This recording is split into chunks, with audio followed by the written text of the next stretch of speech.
You're good Hey, to go. this is Jeremy Frost with some not so fearless comments for www.datamarketminute.com.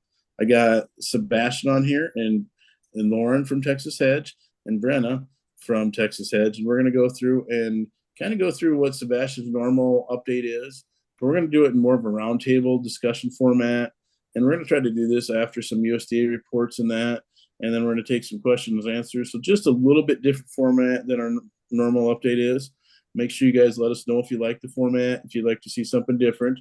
And we're just going to kick it off here. And I'm going to lead the talking, but we should see all those other ones kind of engage here and add some perspective and let us know what you think of this.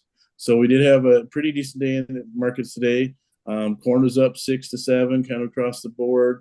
Beans were up 9 in the front month, 5.5, 6 in the deferreds. We did have Chicago wheat up 10 to 11. KC wheat kind of the same. The cattle market was a little defensive, down about a half a buck in both live cattle and feeder cattle, and we had crude oil down around a buck. So I thought the close today in the corn was pretty impressive. After yesterday, we basically made a new low, and then yesterday we took out the days before high, so we had almost that contract key reversal.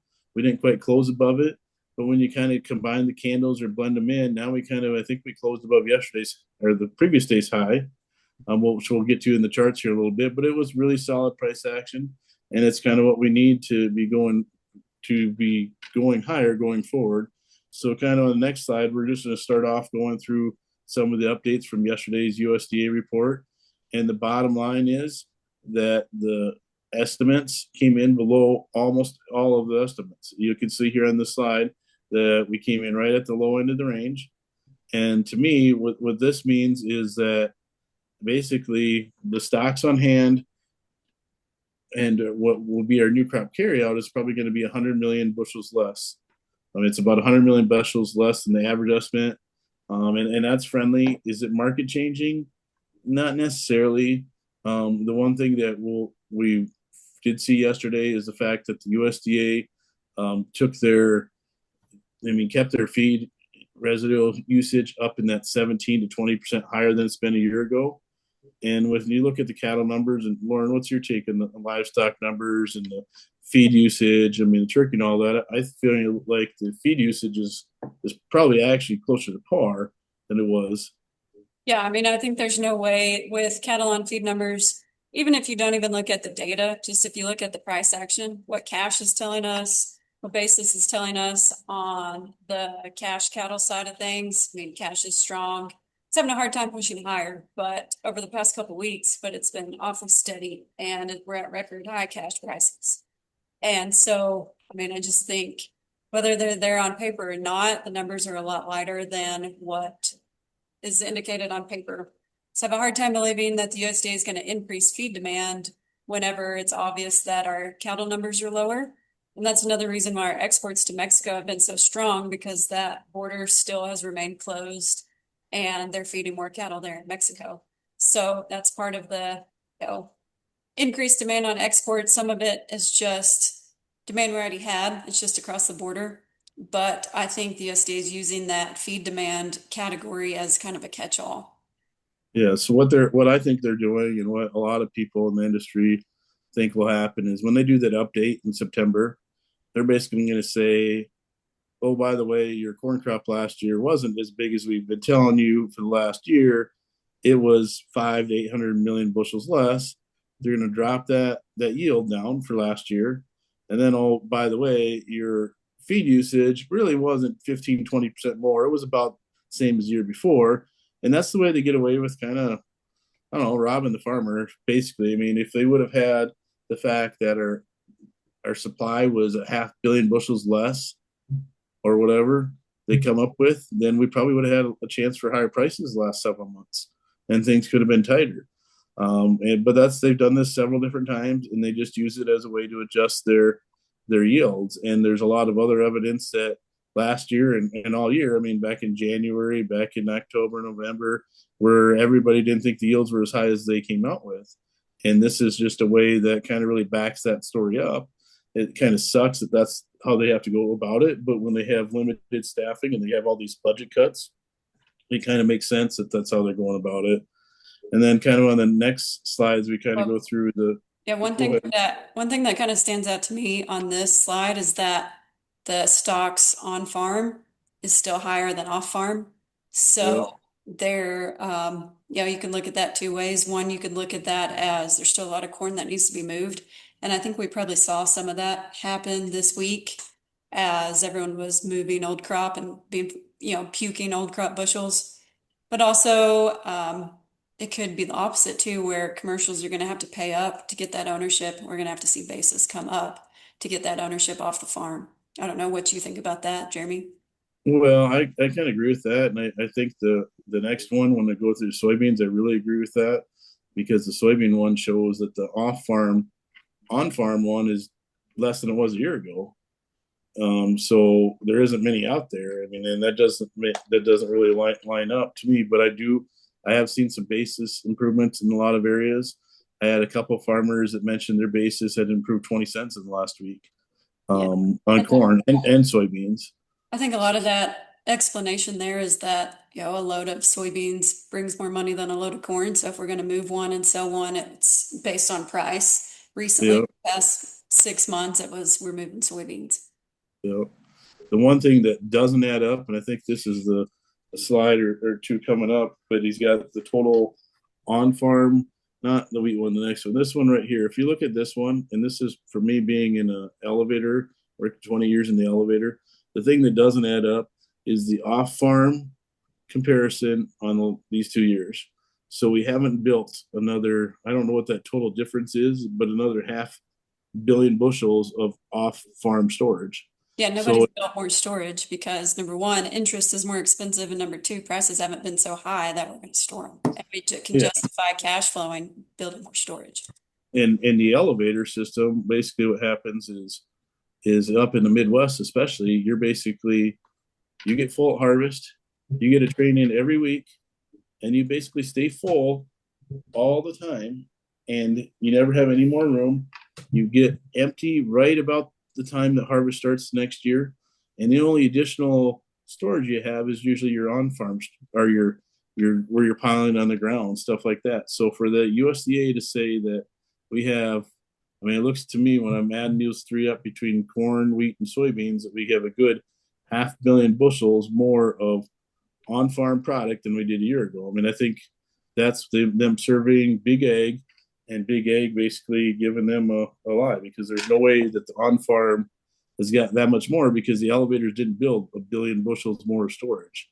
They don't have more storage. So when they're full, and the other thing that's happened is you see that the soybean number is quite a little bit bigger, and as is the corn number, but the soybean number being bigger means that these bins, I mean, if an elevator has a bin that's 100,000 bushel bin, it's not going to be 50,000 bushels of soybeans in it and 50,000 bushels of corn in it. So it's going to be 100,000 of one and zero of the other.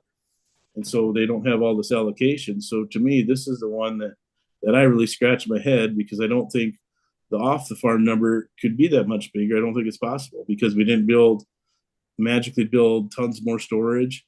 We actually had some facilities like CHS Duluth Superior, one of the biggest warehouses in the U.S., and might even the biggest. They closed down last year. I mean, so you take off 20 million bushels of on off farm storage, and now the USDA is saying we have this big increase. I call BS on that. That's the one, and that's basically looking at those last two columns added up. I mean, they don't add up to me. I mean, the spread's too big, and we did not increase on farm year over year. And then you add the interest, like Lauren's talking. I mean, it doesn't make sense. The carries in the market makes sense a little bit, but overall, it doesn't add up. And then if you look at the on farm, if you go back to like soybeans, I mean, to me, the fact that farmers have little soybeans, why did the Nove July go to a huge carry, or July Nove go to a huge carry? I mean, that doesn't add up with this either. So it's kind of really goofy to me. It kind of shows that this whole system's broke. The fact that our response rate's so low, and then I mean, to me, it's just, I hate to badmouth the USDA, but I don't think we should be trading their numbers. I don't think the market should be trading them, and I think it's just they need to do a better job. And If they want to cut the budget cuts, I mean, do it someplace else. And this is really kind of what it's leading into is if you look at this special note they had yesterday, and I don't remember if they've had this note in previous years. I've never seen it or never looked at it, or it doesn't stand Yeah. out, but they're basically saying, what's that, about a 5 million And they acre? do usually say their margin of error. And so what they're saying is that not, there was still quite a bit of corn and beans yet to be planted. So it's saying that there was still almost 2 million acres of corn to be planted, 8 million acres of beans to be planted. But in the second paragraph, it says it's got a 90% chance of falling within 2.5% of the current estimate. So they usually do have their, that's a statistical margin of error that is pretty standard, but it just seems extremely wide because they're saying our final number could be anywhere between 93 and 98 million acres of corn and 83 to 88 million acres of beans. So, I mean, that's 10 million acres worth of variance. Is it going to variate that much? Probably not. But, Sebastian can probably show us later in some more slides of what happens if we get that 1%, 2% variance on corn and soybeans, or just on one.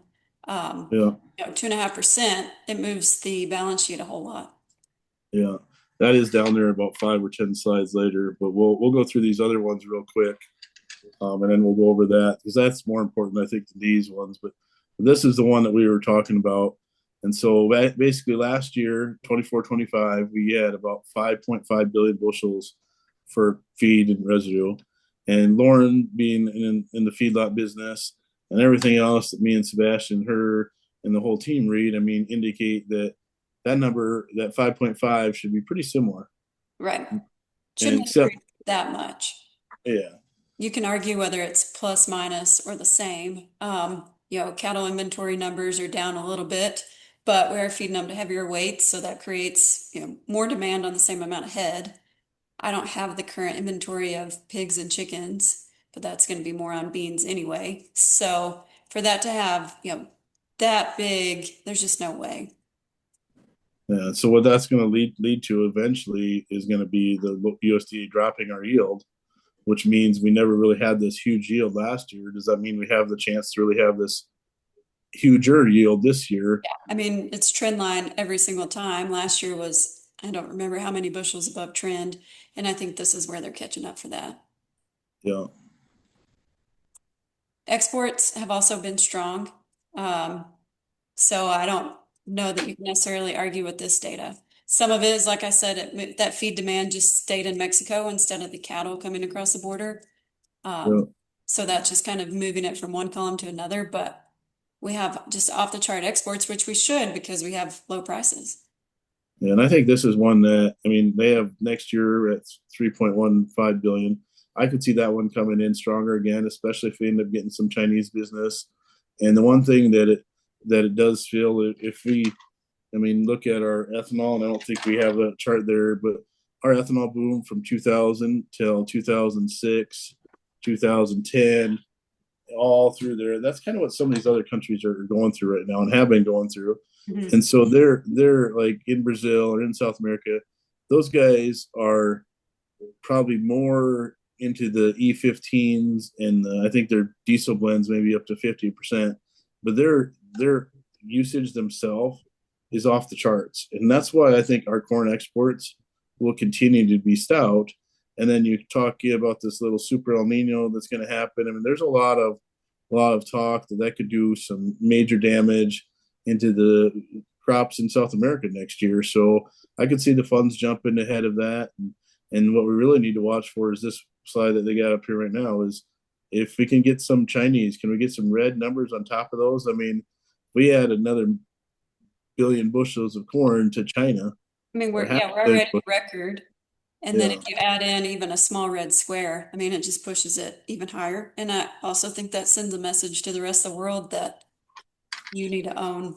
I think the Iran war has shown us you need to own your physical commodities for a yeah, national security. Um, yeah. This is a pretty good slide. I mean, and this is kind of one of the things the USDA said when they have that variance. I mean, okay, they give us what's usually the final number in June, but then they say, oh, by the way, this might change by as many as 5 million bushels either way. So now we really don't know what we have. And then last year we set the trend of it going higher for 2 or 3 months in a row. I mean, in major higher because we had never seen it move that much. Yeah. In the last three reports, the USDA The did story, change the acres by quite a bit in August the last 2 years too. If you go back to the previous one, yeah, so in August they dropped it by almost a million, in 24, and then last year they bumped it by 2 million, of course. So I just think that we could be looking at a change come August. Yeah. Here's another good one. This is the June to final. And some of the frustration in these reports is that we get record variance. It's like, well, it's never been outside of this variance in the past 50 years. And we get those record movements every single month. And we haven't this year. It's been a lot more steady, a lot more copy and paste. But can certainly get frustrating when we get this massive variance and it moves the market. you know, without a doubt. I mean, So if you this go back to the previous one, the one more. This one. As of this one, the June to final acres have actually dropped the last 14 of, or 12 or 14 years or something as well, or 16 to 20 years. Mhm. And last year we had the Huge biggest outlier. mix we've ever had. Yeah. So historically speaking, March to June, usually we get an increase. We got just a slight change, very little change on planted acres. June to final, we usually get I would say, looks like we have more red than we do green, so a slight decrease to potentially a medium to large decrease. Last year we got a huge increase, but let's say we get back more to normal. I would think that we could see those acres come down. So if we're seeing acres come down by final, I think the question is, demand looks strong and exports look strong. Do we see that yield come down, and what does that look like for the balance sheet? I agree, and I think that you give that a couple slides up here. We go through the changes in it. I think the next couple slides are just the acres, and obviously the wheat acres are super low. Wheat's got a bull story developing. I mean, you can't continue to have record low acres and expect the supply to increase a bunch. I mean, we're just one weather scare away in Russia.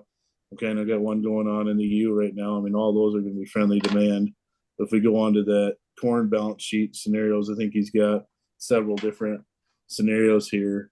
And if you look at them, I mean, he's got the first one basically using 183 yield with planting acres from yesterday, and the beginning stock's a little bit less because of the quarterly report, but it puts us at about a 1.8 billion bushel carryout. But if we drop that planted acres by another million or million and a half, all of a sudden we're down towards that 1.5 ending stocks.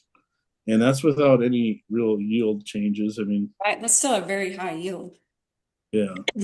I mean, especially if they end up dropping the yield back, because what were we, 178 the year before?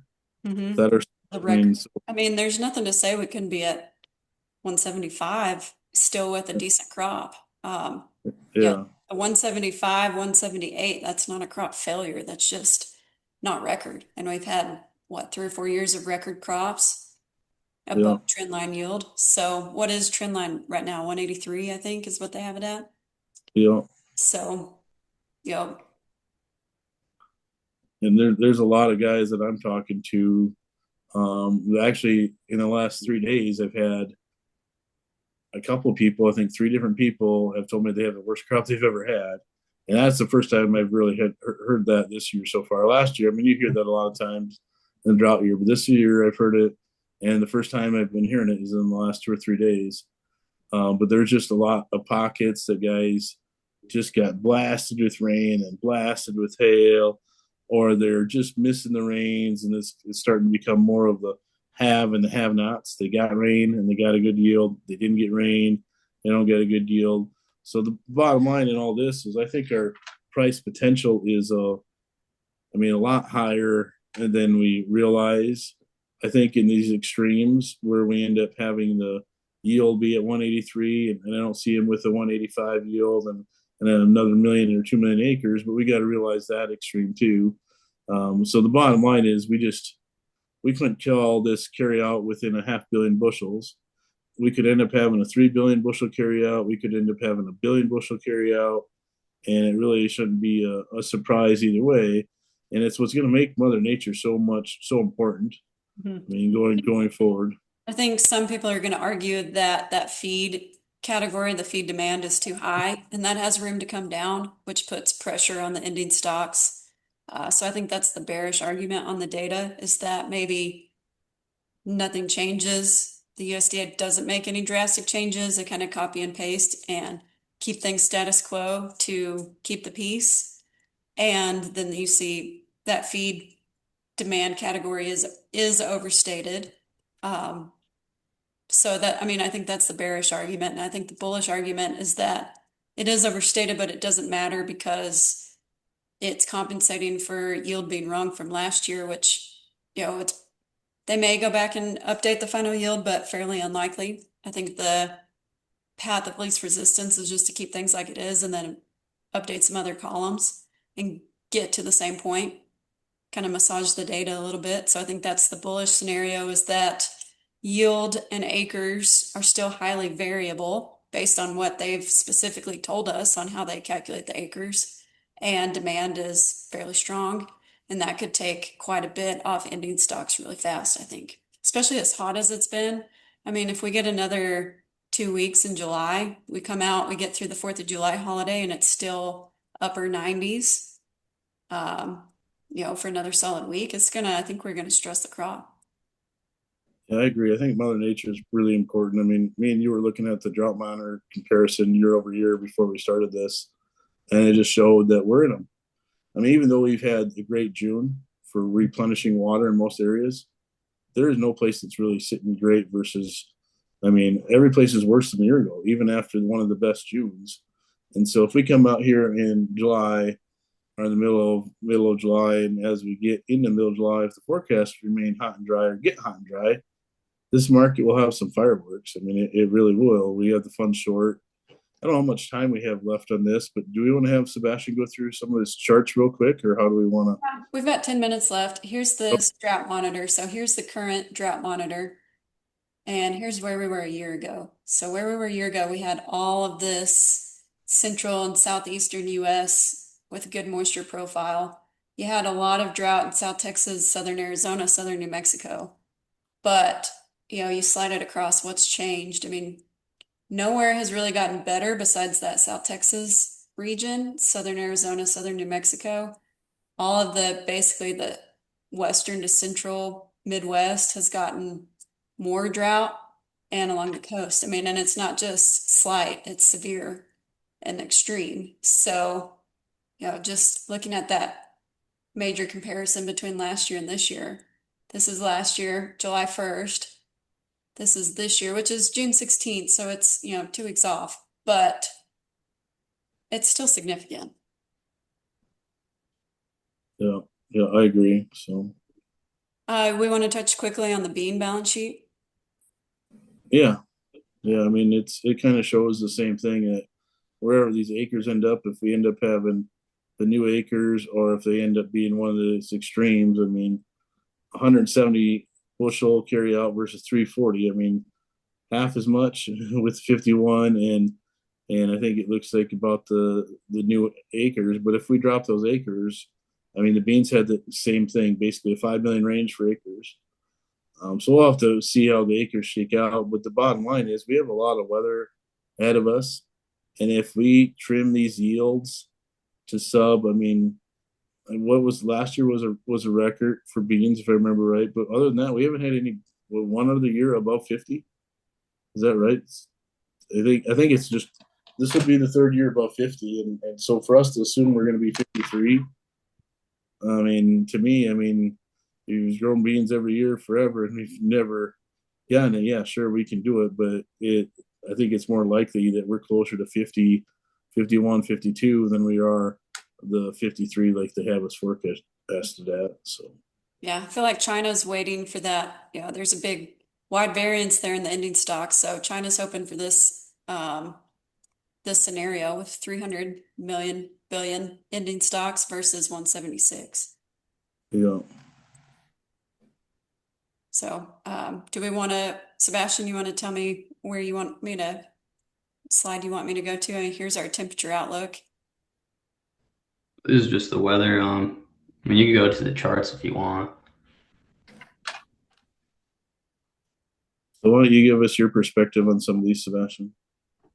All right, so this is Sep corn. Basically, what we have here is pretty much just a channel down here at the lows. If you look at the right, we have we're just chilling at an area of high volume.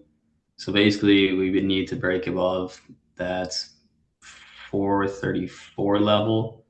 If we can do that, we can run up into that old prior range, into the 440s to 450s potentially. But until we do that, same thing with D's here. We just need to break above 450. If we can do that, we maybe get a 10 to 20 cent further pop. If you go to the next one, there is some friendly stuff on the indicators as well. So like we've been talking about for the last week or two, we do have bullish divergence on the RSI. So prices were making new lows. The RSI is not, which often tells us momentum is starting to get weak to the downside. Then we did have the MACD also flip bullish for the first time since April as well. So those are all positive signs, but basically we just need to close or get a break above 450 to really confirm that we've put in some local lows here. Yeah, I agree with that. I think, we need to be higher on the week. We really need to close above 450, and then I think we could get up to 465, 470 fairly quick. And I think you've got this target here at 466. So I think that's a pretty good level. We need to be defending some downside protection if we get there. But I like this chart where it shows the volume. So the market's going to go to kind of where it likes to go back to where the volume is. So we've got a lot of volume here, and this is set, but it's going to look the same on December. If we can get above this, high volume area, there wasn't a lot here. So it wants to fill it potentially wants to fill this back in and travel back up to where there was a lot of volume. You'll see that So, a lot. when prices are in the low volume areas, they just tend to kind of slice their own. Mhm. And this is when we posted our lowest price of the year. So if you notice, almost all of them are August and September. So I just think that if we do get a nice bounce out here, you probably want to look to defend it. And I had some guys today, we had some target orders working on some cash contracts, 510 and 520. We rolled those down to 470 just to have something working in case if it does rally back up there. So beans here, we're pretty much just in no man's land, trading completely sideways. And again, I threw on the volume on the right-hand side. So you can see that right now we're at an area of very high volume, and both to the upside as well as the downside, there's some pretty massive volume gaps. So really, if we take out the recent lows or the recent highs, it's basically going to give us our next direction pretty much. And to the upside, if we can take out the recent highs, we could probably run up to the that old range that we were trapped in for a month or two, which also happens to be an area of high volume as well as the golden zone retracements as well. But something else to note on beans is that if you go back, we also have some bullish divergence as well, similar to corn. And then the MACD also flipped bullish as well for the first time since April. And the last two times that happened, beans did go on to have a little mini rally at the very least. Then wheat pretty much bounced at our very last level of support. Those lows from, I believe, April. So basically, we're just waiting to see if we can hold that or not, because if we can't, we're probably going to drop another down all the way to this 588 level, because we're also sitting at an area of high volume right here as well. So there's just very little support beneath the recent lows. And I thought I'd throw crude in here as well because on this continuous chart, we have an open gap that it looks like we about filled today. And this $65 to $70 range might offer some good support, so that could be a little beneficial for the grains as well. Yeah, I show the gap at 67.85 right now. The low of the day is 68.01, so about 15 cents away.